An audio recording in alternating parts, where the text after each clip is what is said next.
Adele once said, sometimes it lasts in love and sometimes it hurts instead. And this Saturday, UFC main event, Abu Dhabi, I think it hurt instead.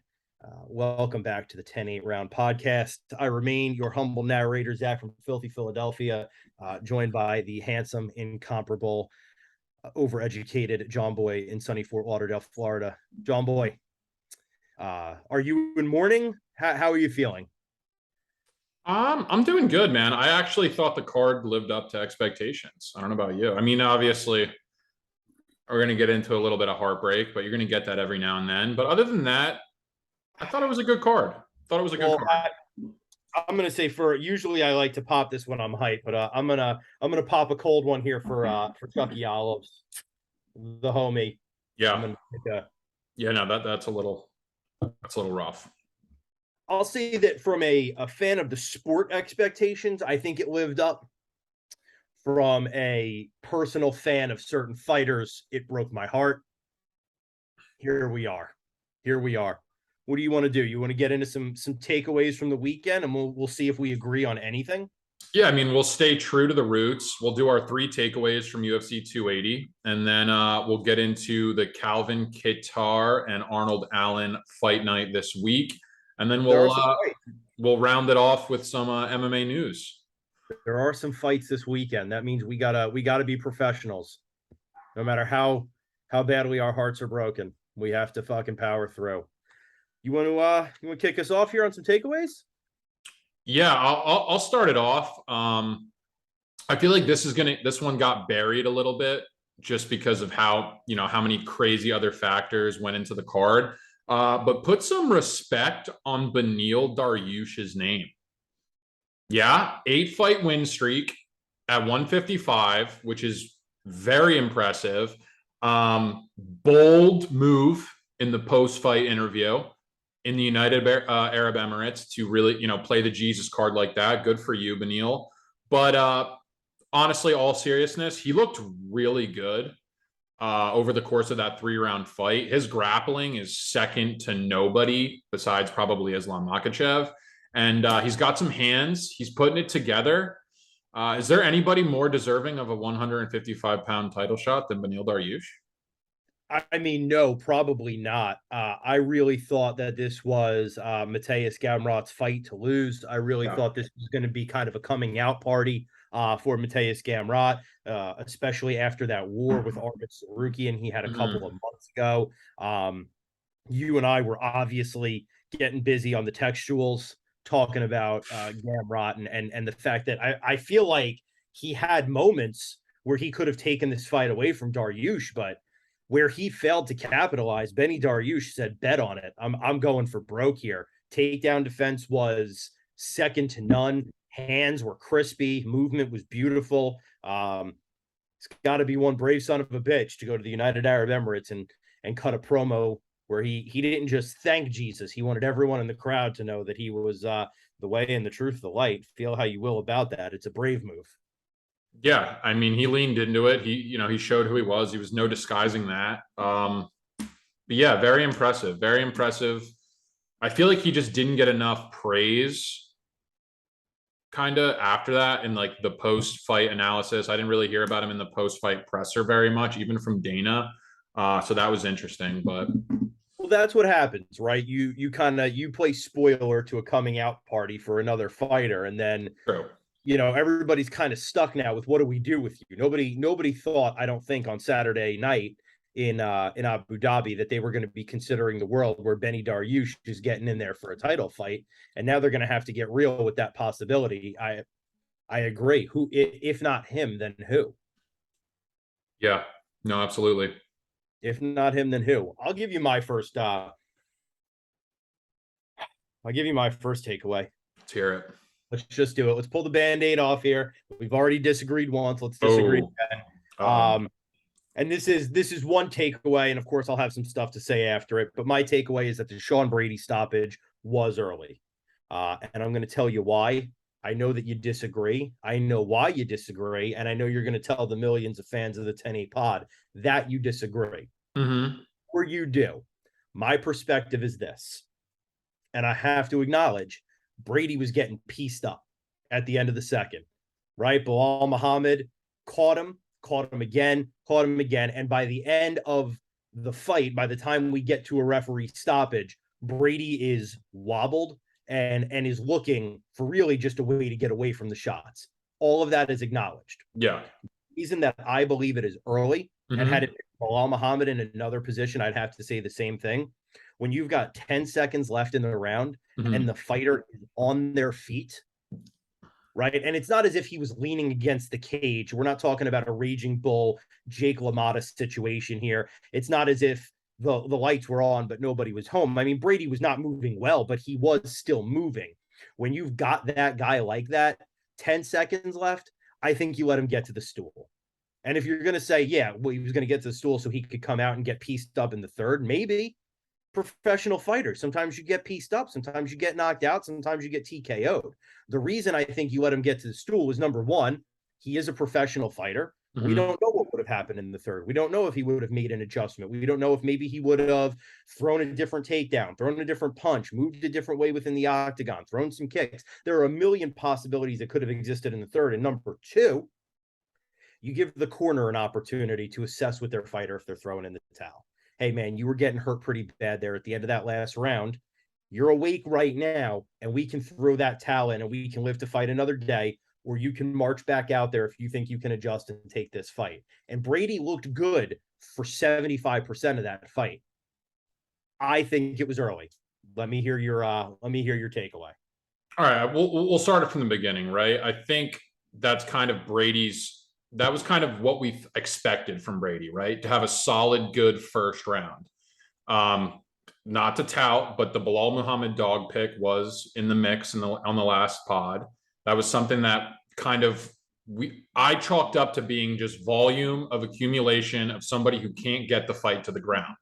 Sean Brady has never really been tested in a fight where he can't get it to the ground. And every fight that he's had any sort of adversity whatsoever, he can always shoot for that takedown. That was kind of his bread and butter. And with Bilal Muhammad, it just was not the case. This is why I do not think it was an early stoppage.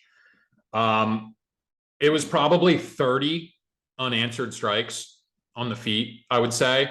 You're talking about a lot if it went to the third round. Who knows if it would have gotten out of that second round? Bilal smelt blood. He was going in for the kill. Whenever a fighter has that many unanswered shots, usually it leads to just them getting dropped. I think the ref did a good job stepping in. It was the accumulation of unanswered strikes. I think if you don't answer a shot after 20 unanswered, it has to be in the ref's mind to step in. He was clearly hurt. I think that fight only leads to one thing, and that's Sean Brady going out on his shield. I thought the ref kind of made the educated decision to let him, live another day. And for those reasons, I'm happy that Brady didn't go out like that. He has the ability to reassess, do what he's got to do. He put out a nice little IG post, and he'll be back. It's not the last we've seen of Sean Brady. Absolutely, and I think I'll address that in a second. The last thing I'll say about the stoppage is this: I think if you and I, being historians and collectors of history Mm-hmm. in the sport, sat down with an afternoon, we could probably find upwards of 10, 15 moments of guys in mixed martial arts who were done, who were finished, who were losing, who had that moment where they came back. Right? We've seen a few this year. It happens. Listen. I'm gonna get to you, John Boy. I'm gonna get to you. All I'm saying is this: it could have happened, and when a guy's on his feet, moving, not just kind of leaning against the cage, staring, Mm-hmm. waiting, inevitable. He's moving. He's getting tagged. No doubt about it. He's getting tagged. I think you let him get to the stool and let him answer the call for round 3. That's my opinion of it. Would I call it the worst stoppage ever? No. Would I go so far as to call it egregious? No. It was in the bounds of fairness, but within the bounds of fairness, I felt like it was early. You already know I'm bringing that bias. I don't hide it. Philly till I die. That's the only last thought I had to say about it. Um, And just a little, just no, yeah, just a little counterpoint for every fight that we've seen a guy recover from a crazy accumulation of damage and come back to win. We've seen two or three or of four. or four or five of when fighters have taken a crazy amount of damage and we're like, this needs to be stopped, and then they get taken out, and we see excessive damage that really didn't need to occur. But I understand what you're saying, right? The stakes in a fight like that, right? This is a guy's unbeaten streak. I understand that there was a lot on the line. I've seen a lot worse. I really can't disagree with it too much, but I understand both sides. I don't know if it's that black and white. Yeah, look, that's fair enough, right? And I mean that's what this sport is, right? For every one miracle we see three or four guys who got absolutely starched, and Yeah. that's listen, that's the name of the game. That's the sport. But if we're going to agree on anything, I think Sean Brady's going to be back. I think Sean Brady's going to be back better than ever, and that's not just Philly bias. I said to you during it, I thought Brady's hands looked a lot better in that first round than we'd seen of Brady in the past. I think he's taken the striking a lot more seriously. I think those puzzle pieces are almost there. As a Philadelphian, I'll say to the millions of fans, if I've seen you on Twitter talking about Brady's overrated, this is a hype train getting derailed, Brady ain't got nothing, doesn't belong in the UFC, I've saved those receipts. When Brady is back and you look foolish, as the benevolent podcast co-host that I am, I'm going to give everyone on Twitter an opportunity to apologize. So I just want to say that now. I want everybody out there in the Twitter sphere who called Brady overrated to know you'll have an opportunity down the road to apologize. We'll get to that bridge when we get there. And that's all. That's all I'm going to say. That's all I'm going to say. And just one thing too, Bilal Hammond's no joke. No joke. All right, he deserves a ton of credit for this one too, right? I mean, he's putting away guys with huge win streaks, right? Vicente Luque was on like a 7-fight win streak when he finished him. Brady's on a 15-fight win streak. This guy looks really good, and he set himself up for a massive fight. He called out Hamzat in the post-fight presser. I love that fight. If Kobe doesn't want that fight, I think that's the fight to book. I mean, I do have a second takeaway that might disagree with that, but if you're staying at 170, yeah, Bilal Hamzat makes a lot of sense to me. Listen, I think friend of the podcast, Timmy Green put it best. Bilal Muhammad's an incredible fighter who deserves a lot of credit. He does. But I'm also pretty sure that Timmy G and two of his friends could whoop his ass. So if Bilal keeps chirping at Philly, he might not make it to Hamzat. He might make it to Cotman and Frankfurt. And then he might see what's up. I don't know. That's all I'm saying. I don't know. He keeps chirping at South Philly Felder like that. I don't know what's going to happen. That's all I'm going to say. He's boys with Felder, though.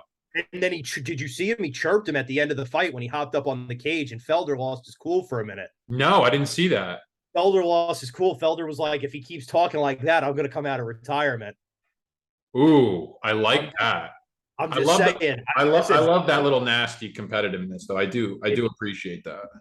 If you awaken South Philly Felder, I'm going to get real toxic real quick. He was pretty neutral in the dialogue during the fight, so that does surprise me a little bit. But Bilal, I mean, you're fired up, right? You just knock out a guy like that, on the biggest card of the year. I understand a lot of people don't like Bilal Muhammad. I was one of those people, but you have to give him the respect. I mean, the guy's a fucking 100%. Workhorse, man. Workhorse. 100%. But we'll go to two. Is it me or is it you? It's you. Hit me. All right, we'll go to me, and let us know, guys, in the comments if you guys agree or disagree. Was that an early stoppage? What do you think? Let us know if you're on Team Zach or Team John. Takeaway number 2. We do not need to see Islam Volk. I think that's a horrible fight. Why are we going to match up a guy who's physically dominant at 155 pounds with a guy in a lesser weight division? I agree with McGregor when he said all 10 people are going to tune in and buy that pay-per-view. That just doesn't get the juices flowing for me. To add to it, I think Islam should go up to 170 pounds. I think that's the fight to make. If he needs to get a couple of 155 title defenses, Beneil Dariush is right there. We do not need to see Volkanovski. Why hold up the 145-pound division? I really don't like that call out at all. I just thought that was kind of lackluster. I completely agree with you 110%. Yeah. It's called pound for pound for a reason, Mm-hmm. right? Because people are Thank you. different weights, right? Demetrius Mighty Mouse Johnson was considered the pound for pound goat for a very long time. Demetrius Mighty Mouse Johnson is would be dwarfed by a 155er. It would be a ridiculous fight. And he went up to 135, and we saw how that turned out too. Exactly. It's pound for pound for a reason, because within that weight class, you are so dominant that we are ready to put that, a goat tag or whatever on you for your dominance within your weight class. But Mm-hmm. weight classes were established in mixed martial arts for a goddamn reason. They were established for a goddamn reason, and a good one, because guys who tower and dwarf smaller fighters are going to use that size advantage and make great fighters look very bad. I agree with you. I don't need to see that fight. I think all you're doing is you're fucking up the incredible reputation and legacy that Alexander Volkanovski has in his weight class. He's an incredible fighter. If he's not the pound for pound best in the world right now, he's top 3 for sure. He's had an incredible reign. He's got a lot of wins under his belt. Why fuck it up by putting him against, a guy who's not only substantially bigger than him, but a guy who is dominant in his own weight class? For what? It's very little payoff, too. If Volkanovski beats Islam, I don't think he's going to stay up in that weight class for very long. I don't think he's going to make a new home there. Right? This is very little payoff here, and it's a high risk, low reward for both sides. Yeah, I mean, I wouldn't agree with the not a high payoff. I mean, if he beats Islam Makhachev, that's absolutely, It's a disgusting. high. And it's not that he hasn't earned it either, right? I mean, he's pretty much cleaned out 145. Like, who is he going to fight at 145 pounds? We're like, oh, I want to see that fight. The winner of Kattar Allen, maybe. We saw what Holloway did to Kattar. So I mean, I'm not high on Arnold Allen. I mean, this is a spoiler, but I'm Team Kattar. Yeah, I mean, if he gets the job done, obviously it's a different story. Has he earned it? Probably. I don't know. It just doesn't get me excited. I don't think the casual fan really gives a shit either. Let's pull a double champ McGregor move. Go up to 170, like when he fought Diaz, and fight a contender at 170 pounds. Fight Khamzat Chimaev, Islam. Fight somebody like that, and then the winner of that fight gets the winner of Usman Edwards. That's a fight. Especially since Khamzat is trying to fight the entire team Nurmagomedov in the stands. Yeah, he had a confrontation with Abukar Nurmagomedov cage side during the post-fight interview. Apparently, though, they've broken bread. They've broken bread, but Khamzat is just that man is a hot wire wherever he goes. That man is just a problem. He is the greatest villain we have in the UFC right now. Tell me him and Islam wouldn't be the biggest fight in the UFC to make right now. That's an electric fight. It's fireworks. And just to backtrack, you're right. It's a huge payoff for Volkanovski to beat Islam. It's not a huge payoff for the sport of mixed martial arts, though. Yeah. What do we do then? If he beats Islam, what the hell do we do then? All right, great. So Volkanovski is greater than we ever thought. Now what? I think you're moving the needle very, very minimally within the sport of mixed martial arts. Volkanovski, his stock goes through the roof. You bet. If he beats Islam Makhachev, that man is probably goated for a very long time until somebody unseats him. Definitely goated if he beat Islam Makhachev. But it doesn't, as fans of the sport, as watchers of the sport, it moves our stock in the UFC, I think, a few steps forward, not leaps and bounds forward. But Islam fighting Khamzat, it moves those two forward as well as moves the sport forward, right? You're right. 10 people are going to buy that pay-per-view. I'm going to be 2 of them. So what the fuck? Yeah, I mean, it comes down to an entertainment thing, really, at the end of the day. Right. Volk's probably earned it. He probably earns the shot at building the accolades. But at the end of the day, he probably gets steamrolled by Islam. I mean, there were spots in the Ortega fight where he was getting grapple fucked. So, I mean, right. I don't know. I just think Islam's a horrible matchup. I think that Islam will go through him like fucking a knife through butter. And we're just going to be like, why did we schedule that fight? Islam needs to go up in weight. Why did I pay $70 to watch this fight? Yeah. Yeah. I completely agree. All right, my second takeaway: Sugar Sean O'Malley will never be the champ. Ain't gonna happen. Ain't gonna happen. Let's address the elephant in the room. That man absolutely should be in jail for robbery right now, along with two of the three judges, cage side. I do not believe for a single second that he beat Piotr Jan. I don't believe that the metrics looking at it, I don't believe that there's a justifiable way to say that he beat Piotr Jan. I had it very clearly 29-28 Jan. I think Sugar Sean O'Malley doesn't think he beat Piotr Jan, as is evidenced by his post-fight interview. And I think that if the eventual takeaway now is that he's going to fight Aljamain Sterling, I think MMA math, Piotr Jan had 5 minutes and 38 seconds of control time over Sean O'Malley. Aljo is going to have Sean O'Malley wear him around like a backpack before eventually choking him out. I don't believe that Sugar Sean will ever be the champion of the 135ers. And quite frankly, and I've seen a lot of people saying this, I've reflected on it. His stock really did not rise that much for me. He's a top 5 135er. Okay. I probably could have guessed that without watching him fight Piotr Jan. What, he had a competitive fight with Jan? Okay, that's fine. I still think it was a robbery that they gave him the decision over Jan. I think Jan won that fight rightfully, fair and square. I think Jan should be home fuming right now in Russia. And the needle on Sugar Sean did not move for me. It really didn't. Okay. Where do I start? Listen, I'd say at the beginning. This is what I'll say. This is a really cruel sport because I honestly think that Piotr Jan is the best 135er on the planet. I think he was robbed in 2 split decisions in his last 2 fights. Now he could get bumped out of the top 5 after losing to, I think, what, O'Malley was 10, 11 in the rankings. O'Malley showed me a lot, man. I did take away a lot from this fight. I didn't think that he was ready for that much that fast. I think everybody kind of had the same thought after that fight when they were like, wow, Jan handily won the fight, but wow, it was competitive. And there were spots where O'Malley really had him hurt. He definitely belongs in that upper echelon of top guys, in my opinion. I don't know if I'll say he'll never win the belt. I think it's very interesting to see how this 135-pound layout plays out. I'll segue it into kind of my third takeaway. I don't think he should have a title shot right now. I think the fight to make at 135 pounds is Aljamain Sterling, Chito Vera. And I think Sean O'Malley needs to fight Corey Sandhagen for a kind of a title eliminator bout. I think we need to get one more from O'Malley. And then have Piotr Jan fight like Marab, Dvalishvili. There you go, UFC. I just planned out your 135.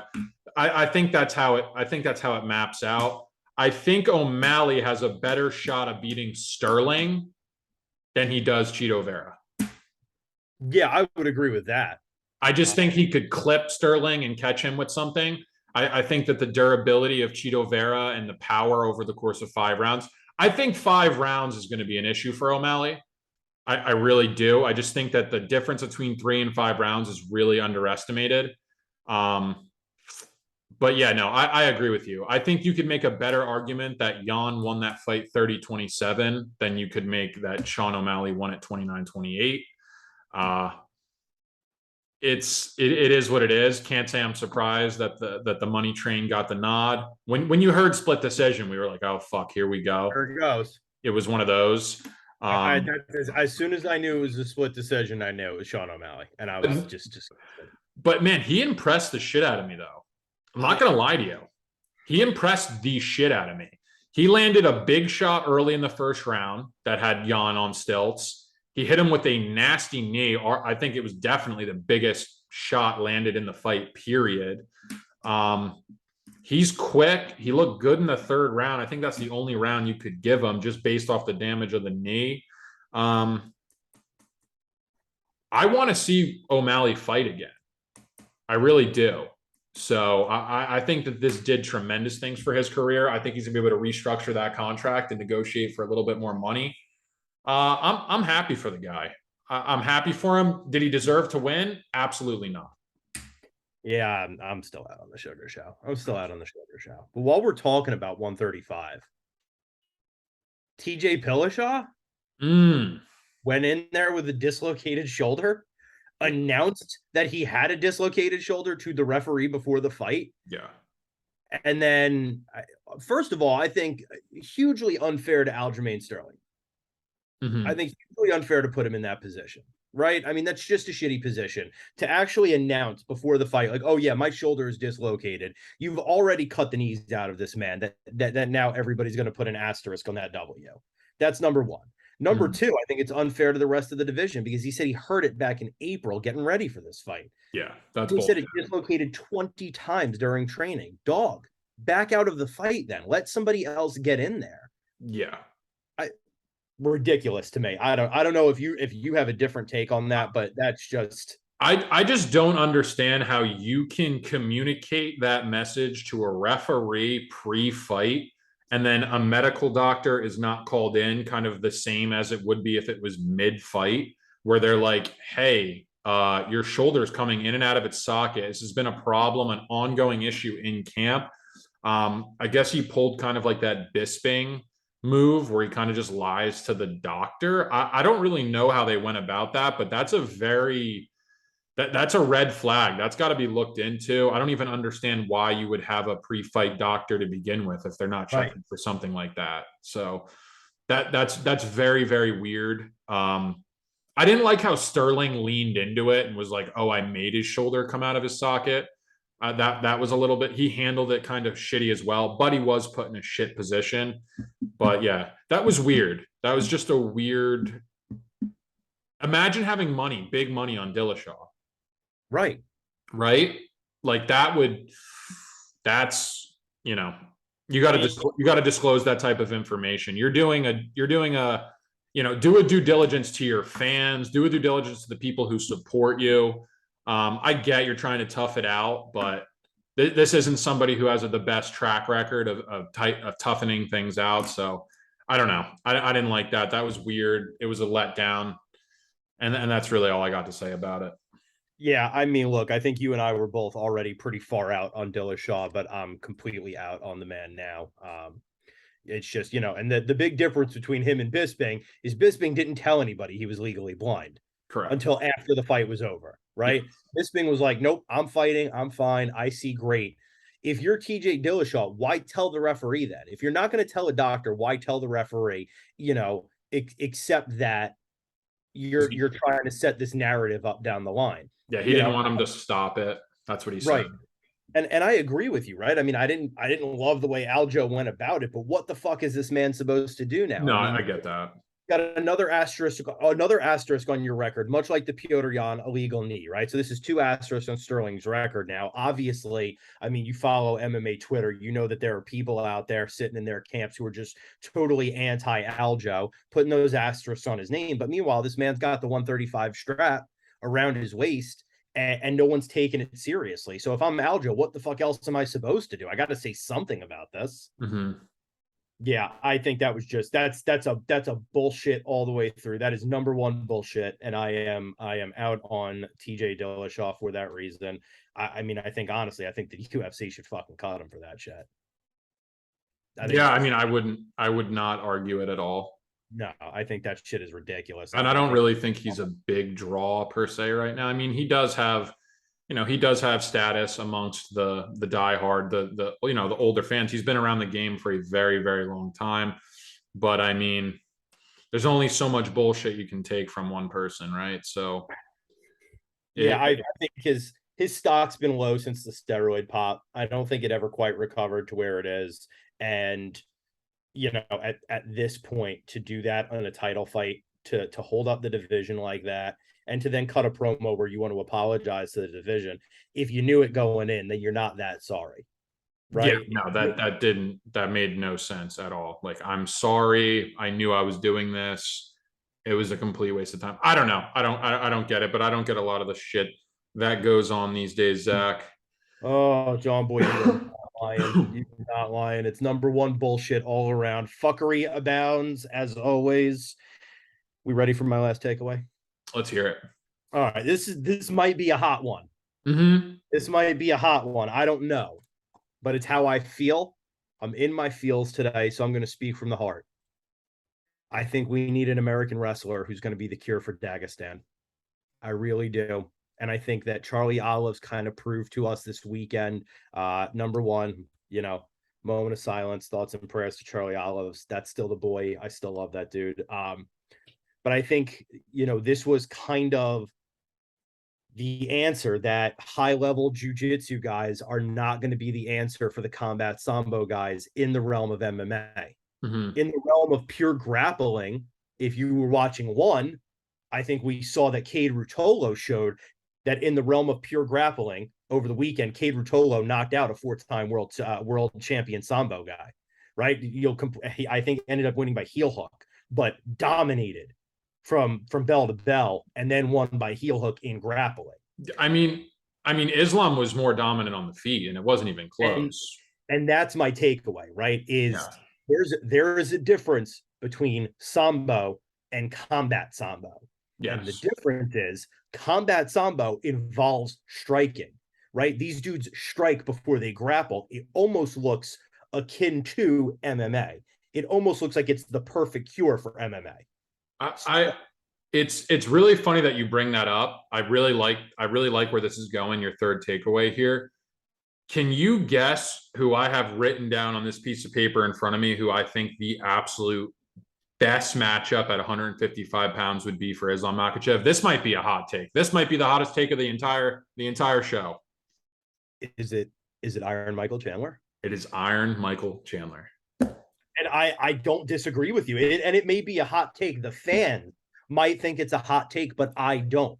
And the reason that I don't is what I think we have seen from the really great wrestlers, American wrestlers who have entered this sport, is the ability to throw on the feet. We know Michael can throw on the feet, right? Yep. Using him as our base level. And I don't know that he's going to be the one to do it, to be the answer to Dagestan. Agreed. But he's got fast hands. He hits fucking hard. If you're an American wrestler, you look at Iron Michael Chandler, that man's built like a spark plug with biceps, right? So that's a guy who can move fast and move heavy on the feet. And it's a guy who might not get his legs laced on the ground. When Islam finished Charles, he just stepped over his guard into an arm He, triangle. he Just did he over did it. he did drop him. He did drop him and then step It, over. And, but he dropped him and stepped over it. and one thing we're not going to have to worry about Michael Chandler pulling guard 30 seconds into the fucking fight. He ain't gonna do it. Why are you pulling? The pulling guard made absolutely no sense to me because he just rode him out for 4 minutes after that. That makes you do not pull guard against a guy like that with top control position like that. Absolutely worst fucking game plan imaginable. I didn't think that he was going to come out and do that. I get it. I don't agree with it, but I get it. I think Charles's hope was, if I can pull guard, if I can get to the ground while I'm still able to get a grip on him, maybe I can grab a triangle, which he went for. Maybe I can get a leg, which he went for. And, some leg attacks, maybe some triangle, some high level jujitsu might have been where you could have caught a high level combat sambo guy, but you weren't going to catch Islam. Not that high level. Not yeah, Nurmagomedov. That wasn't going to happen. I mean, at least make him work for a takedown and try and cinch up a sub like that. I mean, you knew that he was going to shoot the takedown, right? I mean, it was a matter of time before you ended up on your back. And to kind of just go there so willingly like that and just give away top position was just like, I don't know. I hated that right off the rip, but this is no discredit. We cannot discredit Islam Makhachev because that guy deserves all the praise in the world. He beat a legitimate best 155er on the planet. Crazy good performance. I do think Mike Chandler is the best matchup at 155 for him. I don't think Mike Chandler beats Dustin Poirier. No. I think Poirier is a very bad matchup for Chandler, but I do think stylistically speaking, I agree with you 100%. You're going to need to find the American wrestler that's going to come in and he's going to kind of be able to just negate, that top pressure because no one's really been able to deal with it. And catch him with something. Mikey Chandler. Wow. And look, I don't know if Chandler is the answer, but No, I no. agree with you. He's the next best step. He's the next step to finding out. But if we're going to stop the Dagestani train that is rolling through the UFC, and God forbid they start populating weight classes that aren't 155 and 170, God help us all. If they find some fucking Sambo dudes at 205 or heavyweight, I mean, this could be a totally different sport. This could be the sport of Russian dominance very soon. I need to do cauliflower ears, no neck. It's just head and traps. I need a dude who's been in a wrestling room since he was about 4 years old, whose But dad's been making him run on a farm in Iowa carrying bales of fucking hay, who does not give a fuck about Sambo top control because he's going to take top control. but That's what I need. Bo Nickel. If he can get healthy, if he can get healthy and maybe make 170, because he's 185 right now and he's not healthy. He just pulled out of a fight at 282. But a With bone Jamie Pickett. character With Jamie Pickett, I might add.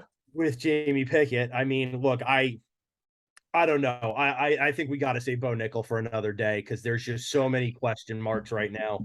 There's just so much to say about that, and I'm not ready to have that conversation. But that's the dude. That's the dude. I think that's going to be the answer to the Dagestani quest. I think it's going to be an American wrestler who just fucking eats nails for breakfast and just grapple fucks everybody he fights. That's who's going to be the answer. So Oof, I don't even know if that's plausible. I don't even know if that's a possibility. We're gonna find out, but they better start growing one in Iowa at this point. Just yeah, go to a you, farm right now, find a 2-year-old child, and make him move into Dan Gable's basement. And that's it. There's your answer right there. We can build the answer. We have the technology. we might need a lab. Build this motherfucker in a lab We because need the opposite of a lab. I need this kid to never see an iPhone. I need this kid watching John Smith on VHS. I need him watching Bruce Baumgartner tapes before bed every night. and Right? That's what I need. that's the thing, man. Watching Islam Makhachev's post fight interview, I have never seen a more convincing, more believable guy than Islam. The seriousness in his face, everything that he said, that you could tell it was genuine. He has one goal. He has his eye on the prize, and it is to be the pound for pound #1 fighter in the world, and not shit else matters. No, And that's scary, man. There's no distractions with that team. They mean fucking business, every and day. every single day, man. That's their goal, and that's it. Did you see his eyes?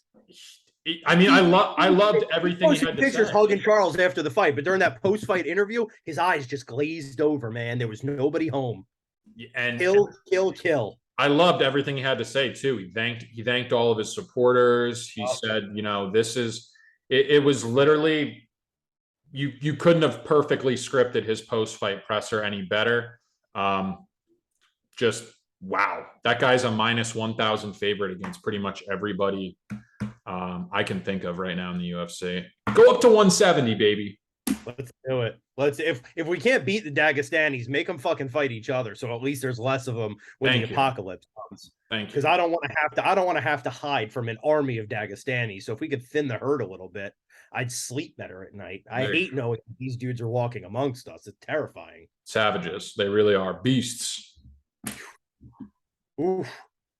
All right. Well, I mean, I heard a rumor there's fights this weekend. You want to talk about them? Let's get into it. Yeah, I mean, we got the Boston finisher, Calvin Kattar and Arnold Allen. Yeah. It's a nice That's a fun one. that's a fun scrap at 45. That's a banger. The line flipped since UFC 280. Really? Yes. So I'll ask you this now. Who do you think the favorite is? I would have guessed the favorite was Arnold Allen. So coming into UFC 280, it was Calvin. And post UFC 280, the line has flipped now to Arnold Allen being the favorite. Interesting. How can I say this lightly? Oh, I think Arnold Allen's a little bit fraudulent. okay. He has a big win streak together. I mean, his last win is Dan Hooker. Yep. Hooker clipped him in that exchange. Hooker looks like kind of looks like Tony Ferguson now, where he's kind of just like a shell of himself. The damage Yeah. accumulation looks like it's gotten there. He used to be just an absolute. This is a guy who went 5 rounds with Dustin Poirier, an Yep. absolute war. Yeah. And he's getting finished now by Arnold Allen in the first round. I don't know how much you can take away from, a withered Dan Hooker. I love Calvin Kattar. I fucking love this guy. I just love to watch him fight. I think he's as tough as can be. He's very, very good on the feet, very crisp boxer. He Yep. minds his P's and Q's. I'm not going to fret away from this pick. I am Team Calvin here. Yeah. I think he gets the job done here, and it is a pleasure and it's a delight to see that he is now an underdog in this fight. I love that. I'm team Boston here at plus money all day. How about you? What are you thinking here? I'm all in on Kattar. All in on Kattar. And I'm saying I would have guessed Arnold Allen would be the favorite because of that win streak, Yeah, but I don't think he should be. I think Calvin Kattar should be. First of all, Calvin Kattar just went to war with Josh Emmett in really an incredible scrap that I thought was I thought he um, won. that yeah, I mean one that you could make an argument that he won. And I think a really legitimate argument. And I think our text thread bore that out that night that we thought Calvin had won that fight. But Mm-hmm. before that, he beat Giga Chikadze in a unanimous decision. Giga was coming in as one of the, a really highly touted striker coming into the UFC. Big favorite too in that one. Big favorite, right? Danny Gay, another guy who's known to bang. Jeremy Stevens, another guy who's known to bang. Knocked him Uh, out too. Knocked Stevens yeah, out.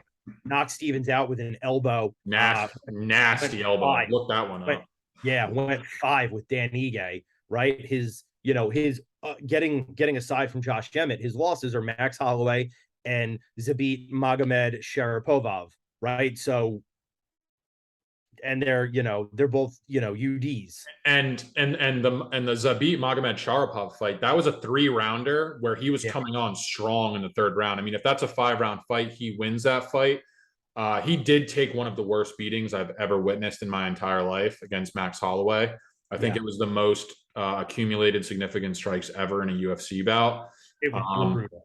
That I that mean, man's legs would not go down, and they should have. he showed tremendous heart. I mean, that's not something like he said it himself in the post fight interview. It's not something he wants to be remembered for, but he's definitely got that dog in him. Yeah, Um, yeah, I just like his resume more. He came back, man. He came back after the Holloway fight. A lot of guys would not come back after that kind of damage sustained, and he's looked really good since. I think he's a top 5 guy. I've seen him since his first UFC fight, man. I think he's legit. And I've been saying Arnold Allen's a fraud for quite some time. I don't know, something about those English guys I think are a little bit fraudulent. you So hate fighters. You hate them. maybe that's the case here, but yeah, look for Kattar to get the job done here, man. Yeah, I agree with you 100% without question. I'm Team Boston on this one without hesitation. What do we got? What do we got on deck after that? We got the Dirty Bird stepping in. Timmy Means, Yeah, it's a fun fight. fun. Yeah, going up against Max Griffin. That's a good one. Yep, Max Griffin. I can honestly say Tim Means is definitely one of my favorite fighters to watch fight. He's definitely a hardcore MMA fan type of guy. Yeah, Strings together really good combinations on the feet. Just really fun to watch. He's always in dog fights. He brings it every single time he's out there. But Max Griffin's a dog as well. This is going to be a good fight. Who do you think Vegas is liking in this one? I I think Vegas is leaning Tim Means. They got Maxi Griffin minus 175, the favorite. Pretty decent size favorite here. Tim Means can be had for plus 145. He's the dog in this one. I don't have a strong lean. I know it's going to be a dog fight. Um, if I had to bet it, gun to my head, I'd probably say Max Griffin, just based off of career trajectory. I think that Griffin Griffin edges it here, but look for it to be a fun fight. This is definitely one, that you'll enjoy watching for sure. Yeah, this is going to be a good one. These guys coming off of losses. Tim Means lost to Kevin Holland. I have Brabo choke. I don't think anyone ever thought they'd hear that sentence uttered, but that's what Kevin Holland did to him. And Neil Magny defeated Max Griffin. So Close one. Yeah. guys, yeah, two guys coming off of losses to both legit guys. Yeah, I don't know. I mean, I look at their records. Their records, I think they bear out kind of similar trajectories. These are always going to be dogs. They're always going to be scrapping. They're probably never going to be guys who make it to the upper echelon of the sport, but they're always going to be live dogs. So it should be a fun one. Agreed. What do we got next here? We got Waldo Cortez Acosta versus Jared Vandera. Yeah, I mean, I don't even know where to start there. Acosta, I'm pretty sure he's a Dana White Tuesday Night Contender Series guy. It's hard to take a lot away from those fights just because you don't know those regional scenes, how that kind of stuff pans out. You kind of like to get a better read when they step into the UFC, and you can kind of gauge, the discrepancy in talent and stuff like that, especially a heavyweight like this. Yeah. If there's two sloppy heavyweights involved, I don't know enough about Cortez. I'm not going to sit here and act like I do. Vanderaa plus 185 coming off of a sub right against Olenek. I don't have a heavy lean, but usually when you get two big sloppy heavyweights, it's never a bad idea to take the underdog. Just kind of history tells us that. So maybe take a flyer on Vanderaa. Definitely got to do a little bit more research on Acosta. We'll kind of get a good read to see what he's about. This is his UFC debut, so Yeah, so he's a Dana White Contender Series guy. He got a first round TKO on the Contender Series back in August. I mean, he was before that he had one fight which he won in Bellator, then he went over to the LFA. So, I mean, it's not like he was fighting on Iron Cage Warriors 77, in a Target parking lot somewhere in Scranton, PA. I mean, he was on some legitimate, promotions. So, yeah. I don't know. I don't know. I mean, I think Cortez, he's 7-0.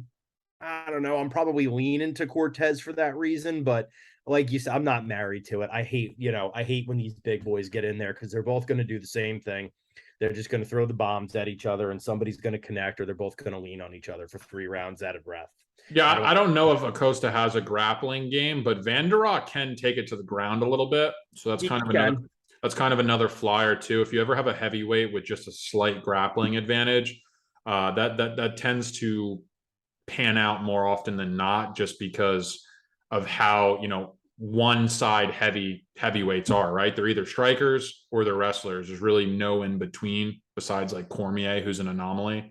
Yeah. But yeah, that's all I got to say about that one.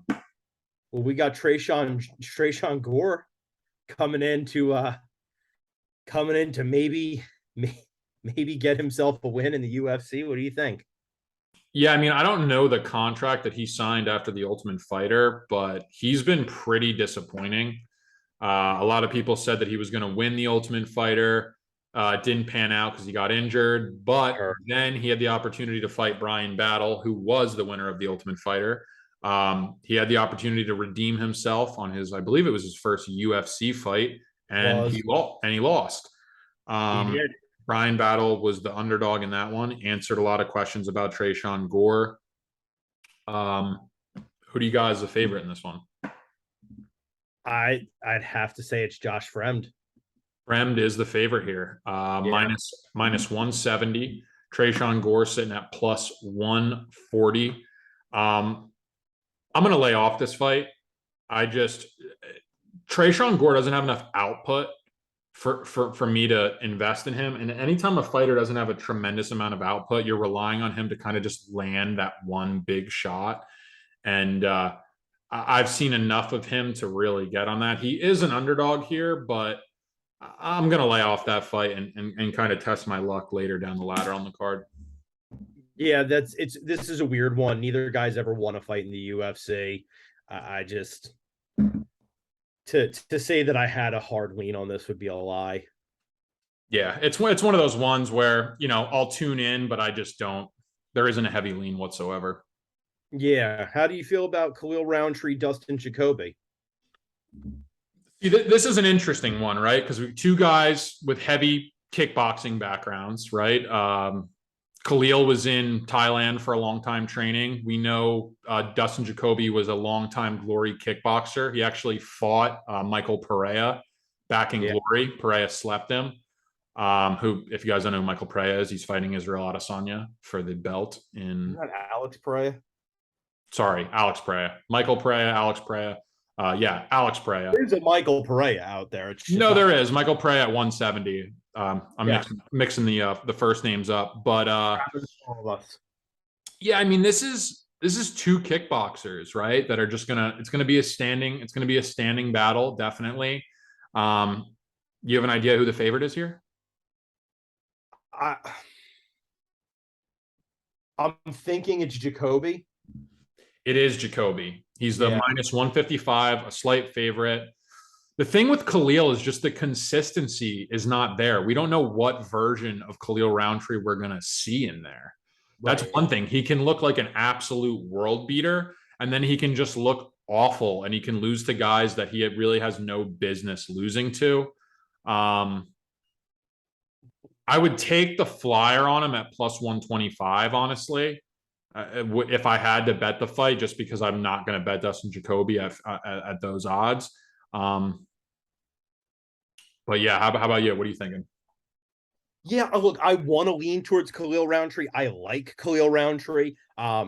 He is sort of, and it's true. These guys are both have a kickboxing style, but Khalil's has actually been born a little bit later in his career, and his career is so strange, right? Beats Gokhan Saki, a guy who came in heavily touted by the UFC, loses to Johnny Walker. I think at that point is when he went to Tiger Muay Thai in Thailand and kind of revamped his game and came in with this crazy Muay Thai style, uses it to beat Eric Anders, loses to Ian Kutilaba, loses to Marcin Prashinho. That was the one where it was just, Right. Praknio was, on the verge of getting his papers handed to him. Yeah. Khalil Roundtree was like a minus 400 favorite in that fight.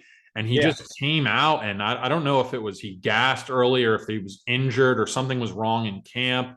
I don't know what it was, but it was like you should be dusting guys like that. Yeah. And that's kind of what it was lined up to be, and he just didn't come through. It's just the unreliability that you're relying on with guys like that. It's just I'm sick and tired of kind of backing those type of fighters.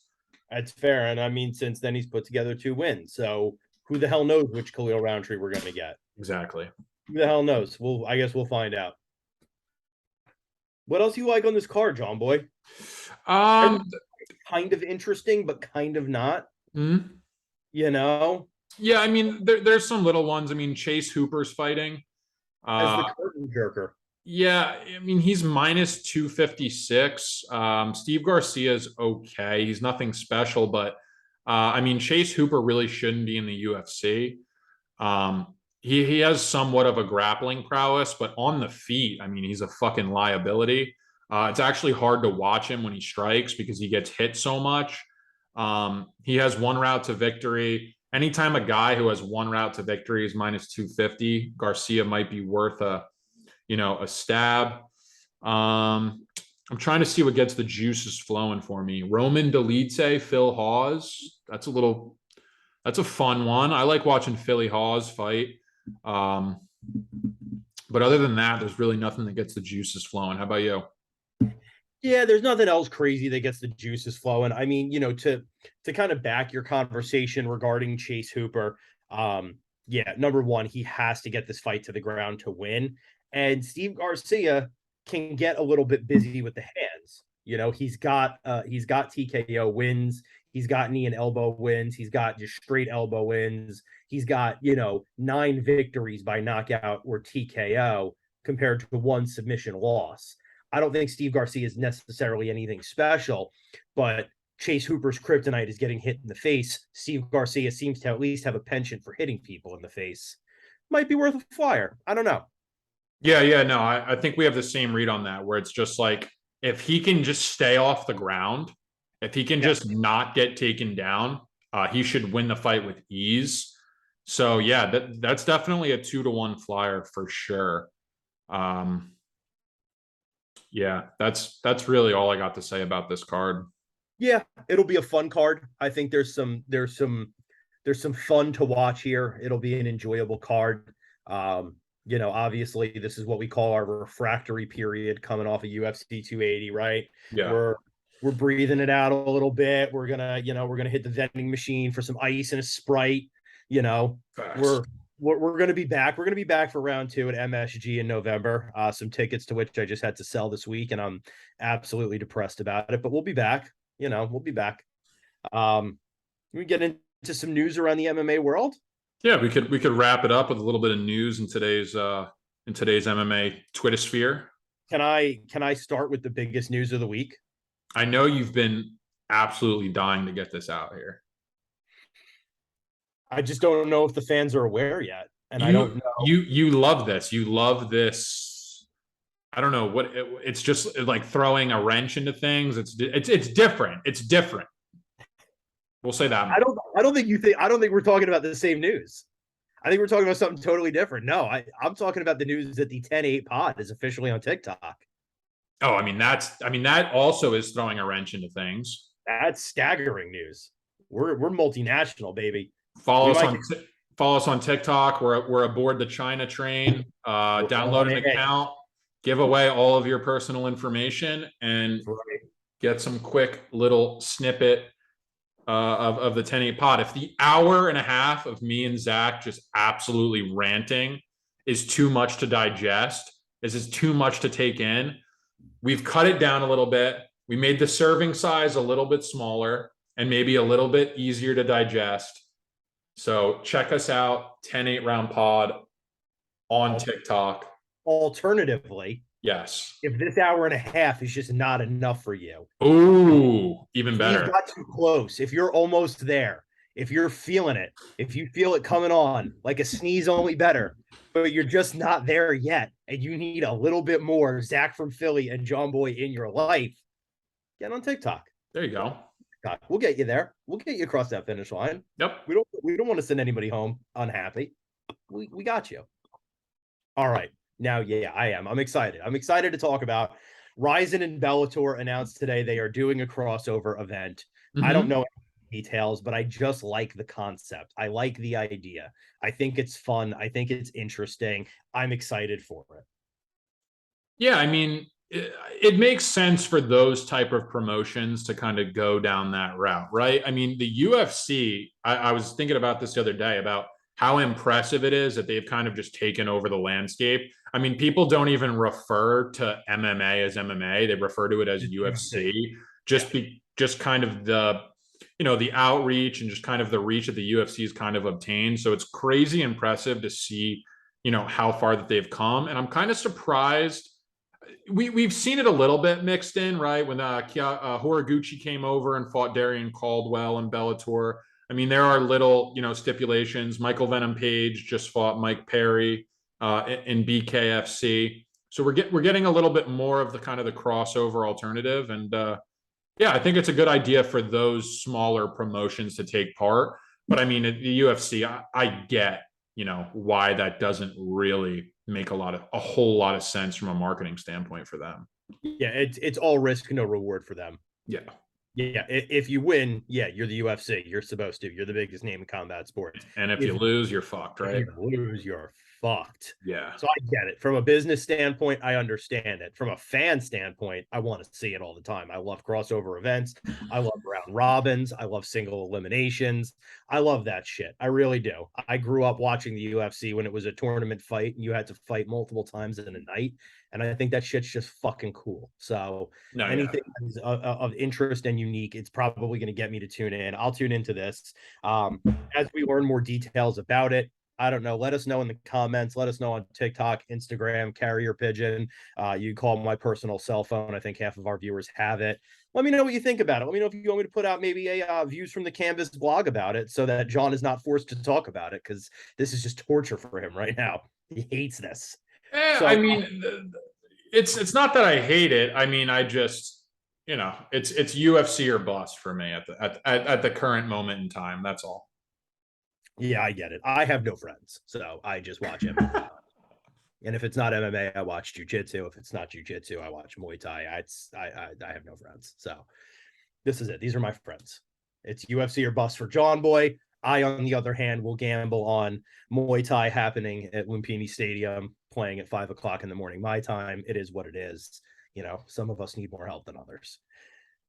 In more exciting news, Ilya Taporia, your boy, finally getting a fight. Oof. Wow. Bryce Mitchell, Aaliyah Taporia just announced, I believe, December 10th card. Um, that's a fun one, man. That And is a fun one. this is a little bit of a hot take too. I think the winner of this fight, is going to win a title at 135 pounds. I think that's fair. I think both of these guys have different skill sets that they can employ and actually be really successful. Mitchell is a great grappler. That's his game plan. There's no, he's not disguising that. But I mean, he did drop Barboza in the last fight, which was really impressive. Yeah. That's a really serious win. Aaliyah Taporia, though, you know how high I am on him at a Spaniard. He just packs a serious punch. Interesting fight, two contrasting styles. I'm ready to watch that one. Yeah, that's going to be a good one. For the fans who don't know, and I'm sure we'll get deeper into this, Bryce Mitchell is an incredible wrestler, incredible grappler overall. He wants to put a drill bit through his nutsack, and he was most recently getting some notoriety on social media, not because he's fighting Ilya Taporia, but because he is very seriously and earnestly looking to debate people about flat earth theory. And if you're wondering to yourself, Zach, is this man trying to convince people the earth is round? No, he is not. He is trying to convince people that the earth is in fact flat. He has numbers, he has graphs, he has charts. So yeah, that's what you get here. Your favorite fighters will let you down eventually, and if they don't do it in the cage, they'll do it outside the cage. That's yeah. So you can take that for what you will. I mean, we got a few minutes left. Should we talk about Conor McGregor? Because like we do every fucking week. What's there to really say? I mean, the guy drinks his proper 12 and he has a ball. That's He's really, having fun. that's all that has to be said about McGregor. I mean, he's in a remake of Roadhouse. Have you He ever is. seen Roadhouse, the original Roadhouse? I have not. That's to me, that's a sin. That's a If travesty. you're a listener, that is JSure6 on Twitter. I need you to get on this, man, about not seeing Roadhouse. That's an American classic. That is something I think is mandatory watching for a fight fan. Patrick Swayze, shirtless, greased up, just throwing bombs for an hour and a half. It's pure 80s glory. There's not enough good things I can say about the original. I don't know how the Conor McGregor remake is going to shape up, so watch the original now before your view is tainted. And any listener, please watch Roadhouse, the original, before you taint your view. I can't live in a world where this man thinks he's going to beat Islam Makhachev and is telling people he knows the formula. He's got the code. He's telling people, it seems in all seriousness, unless he's pulling the longest con and the biggest practical joke ever on social media, he's trying to convince people he knows the secret formula to beat the Dagestani wrestler. Khabib Nurmagomedov laced this. We already saw this. We already saw this. I've seen this episode. I don't. Been there, done that. And he is not in the, just for the listeners at home who are thinking that because we talk about Conor McGregor every week, he must have a fight booked. He doesn't. And if you think, well, a fight must be getting booked soon, it's not. He's not in the USADA pool. It's 6 months in the USADA pool before he could even fight. If he entered the pool today, this man's not fighting till April. Yeah. Every week, every fucking week, we have to do this. I hate this shit. I'm McGregor till I die. Oh, fuck off. And I think that'll wrap it up. I'm officially out of Kill Cliff CBD, the GOAT. It's calmed me down enough to get me through this, but not enough to talk anymore about Conor McGregor. So I'm not going to waste time. John Boy, listeners at home, call your mother. Tell her you love her, because we out. Peace.